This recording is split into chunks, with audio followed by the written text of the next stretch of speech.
Hello, this here is a 2006 John Deere Gator 2x4. This thing works like a golf cart. You turn your key on and mash your gas pedal down here and it cranks up and goes just like a golf cart would.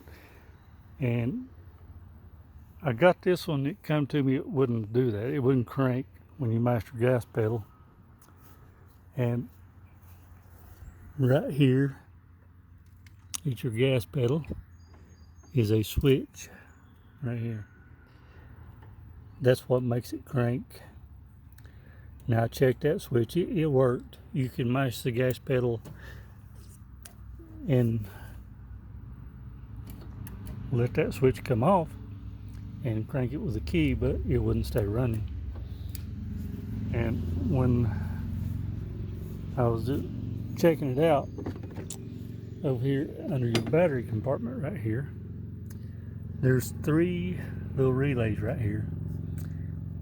This one here would click, but it still wouldn't crank. So I went to the parts store and bought another one of these relays and just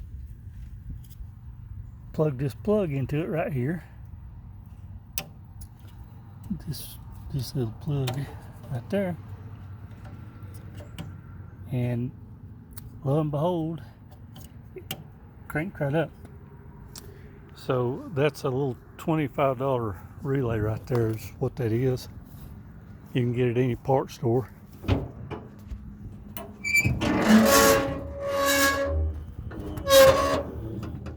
That right there is the starter motor for this thing. If that starter motor goes bad there, then you got to pay about $500 for a new one, or take that one apart and rebuild it. It's a little bit cheaper to do that.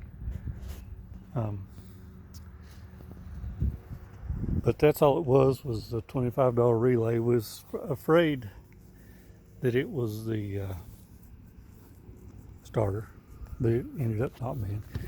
Right here, this is a kind of a neutral safety switch, and this is too. These two right there, I checked both them with the ohm meter, and they were fine. You can check these switches, your neutral safety switches. You can check them with the ohm meter. This gas pedal switch here, right there, you can check that with an ohm meter also. There's plenty of videos on YouTube about how to do that. I won't go into that. But yeah, that's all it took to get it back running.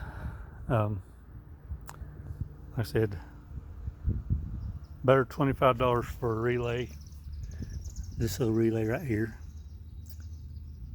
than $500 for that. Also these little round headlights, that's a one-piece headlight bucket. Now right there is a $70 light fixture. I replaced this one. This one's brand new from John Deere. $72 and something plus tax. Yeah, they're quite expensive too. But I looked on YouTube and there's no videos on these 4x2 John Deere's that are like golf carts. There's the drive system on this one. The clutch is up here. They're kind of weird. And the little bitty gas motor. So yeah, that's I just wanted to put that on YouTube because there's not a lot of information about these out there. When I got it, I didn't even know how it worked. I thought you cranked it with a key, but that's not the case. You turn the key on and mash the gas pedal and it cranks up and goes. That's all there are to it. So I just thought I'd put this out there and maybe help somebody else. with one of these things that don't know how they operate like me. And y'all have a good day.